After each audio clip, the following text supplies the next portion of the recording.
All right, well, let's return back home now. And after a spate of attention-grabbing crimes in Melbourne, which were blamed on groups of young African men, political leaders from all sides weighed in on the commentary. Members of the federal government accused Victorian Premier Daniel Andrews of dropping the ball on gang violence.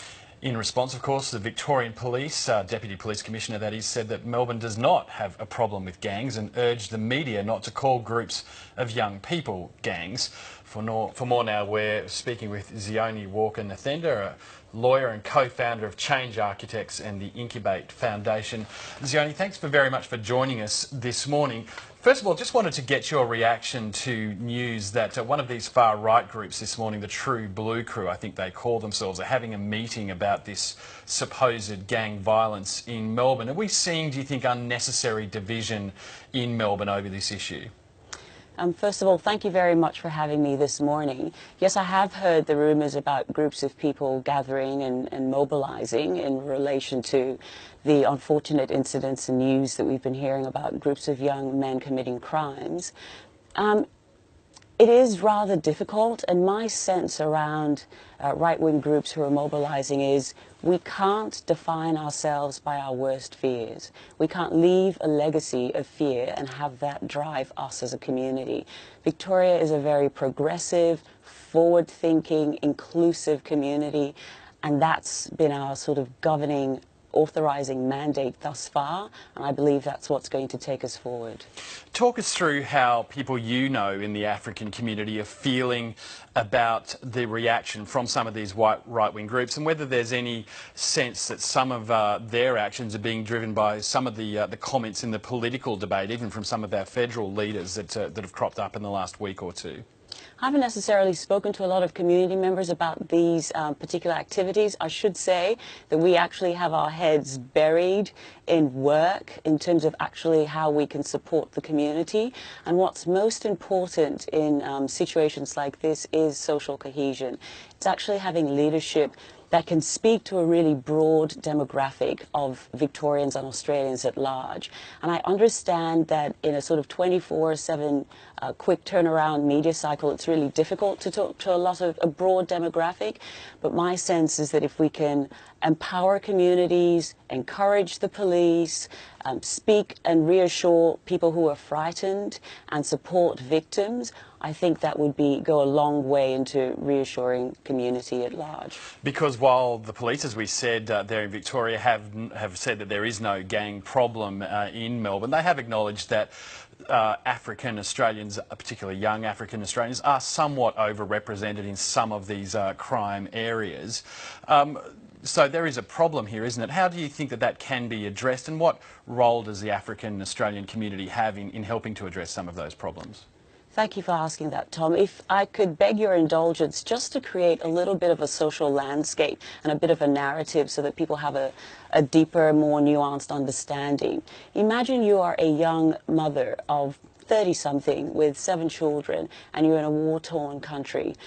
And all of a sudden, you have no control and things have happened and you have to leave that country. And you emigrate through several other different countries until you come to Australia and you find peace and you're grateful and you think, I'm going to make a life for myself with my 7 children. And you're learning English and you're trying to get a job and you're doing 1,000,001 things to keep your family together. And these 7 young children are also grappling with their new environment and learning English and going to schools and trying to fit in and find a sense of belonging for themselves.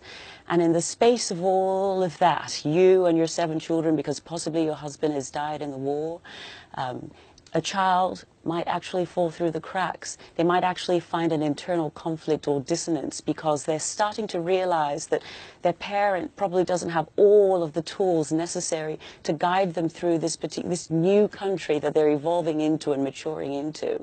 And so they start to disengage from family, disengage sometimes from schools, because sometimes, unfortunately, they experience racial taunts at schools and so on and so forth, or they're struggling academically at schools. They get to 16 and all of a sudden they can actually drop out of school. And for some people they actually do drop out and they're trying to find themselves. And unfortunately for some of them, they find the wrong peer group. Some actually attach themselves to Fagans, actual real organized crimes, who are actually looking for vulnerable young people that they can exploit and incentivize to commit even more heinous crimes. And so I think that's a little bit of the sort of landscape that we find ourselves in.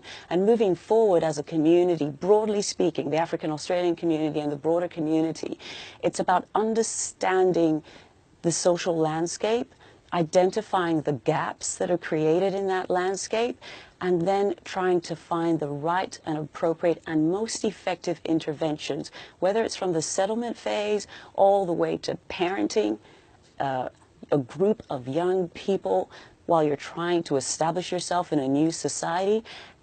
In the educational system, helping those young people also remain engaged, and then in an increasingly, in a public place that's increasingly being privatized so that a lot of young people don't have spaces that they can just congregate freely. And if you're living in a housing commission flat where you don't have a large backyard, you're invariably going to be outside. And for a lot of new groups, they do tend to congregate in groups. And I should say that for 99% of people who I've just described, they actually survive and they thrive in this society. For 99% of young people themselves, they also thrive. And a lot of the interventions that are happening at the moment are actually being led by young people as well. I'm happy to talk about those too. Well, to pick up on some of those positive angles, I guess, from what has been a bit of a divisive story, there's been this hashtag movement there in Melbourne, hashtag African gangs, where regular everyday members of the African Australian community there have been posting social media pictures of themselves going to weddings or graduating from university, going to the footy or the cricket, doing all the things that everyday Australians also do. How much do those sorts of positive messages, particularly on social media, help bring that cohesion about that you're talking about, not just within the community of the African Australians, but also Melbourne in general? Oh, they have been absolutely helpful, and I will absolutely credit the masterful millennials. You know, young people are fantastic at mobilizing each other and actually using social media, which is a very sort of democratic media platform, to amplify positive messages. And they've basically reclaimed that phrase and repurposed it to tell the narrative that they want to tell, which is that they're working and that they're graduating from university and having children and socializing at the footy. So it's been absolutely fantastic. And what's also been really useful about that is that other communities have contacted the African Australian community, the Vietnamese Australian community, Chinese Australian, Jewish Australian, and the rest, who've said, we've been here before as Victorians. We were once under the spotlight. It was once our turn when a few young people were focused on their worst day doing their worst things, and that became the taint that everybody in that community had to wear. And we got past it, and the African Australian community will get past this as well with the rest of the broader community. So I think the reassuring thing for us is that this too will pass. Because one of the other interesting angles, of course, here is that the African community isn't just a homogenous community. It's made up, of course, of lots of different cultures and some very striking cultural differences amongst that very broad group. How is the community faring? Have these kind of problems and the pressure and the intense scrutiny of your community brought people together, or is there division behind the scenes that might make dealing with some of these issues a little bit difficult? It has actually brought everybody together, because you're absolutely right. Africa is made up of 54 different countries and over 2,000 different ethnic groups. And a lot of us are represented here. And so when you come here as an African person, you identify based on maybe your nationality. When things like this happen, you identify as an African person or a black person in this country, and you identify with other people of color who've also had this same experience. And you should also remember, I mean, for us as African people, for a lot of us, Australia is probably the third or fourth country that we've emigrated to. We've moved through many countries, so we're a very globalized diaspora as well. So it's created the opportunity for us to start to create a cohesive narrative about the African Australian community and start to weave ourselves into the tapestry that is Australia, a diverse community. Well, talking of that, we've seen lots of different people from lots of different ethnic backgrounds make their way into politics and to the top of some of our business organisations. We're yet to see that really coming from the African community. Do you think that that there is some level of political organisation coming? Do you have hopes that perhaps some people from your community might actually find themselves in positions of power and influence here in Australian society? I have no doubt about that. Currently, there are a lot of African Australians who are lawyers, doctors, we're your teachers, nurses, Uber drivers, cleaners, restaurateurs. I mean, I've been a lawyer here for 16 years. My husband, who's also African Australian, has been a lawyer for 25 or so years. So there are a lot of African Australians that are coming into their own. We are a new community. We are very few as well, and there's always the challenge of the new and the few, because not enough people have an opportunity to have that social proximity with us.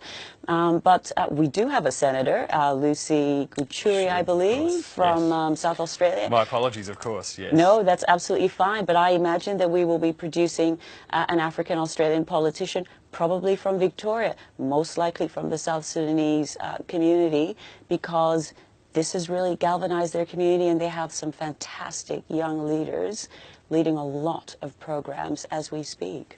All right, Zioni Walker-Nathem, thank you so much for joining us this morning. Great to speak with you. Thank you so much, Tom.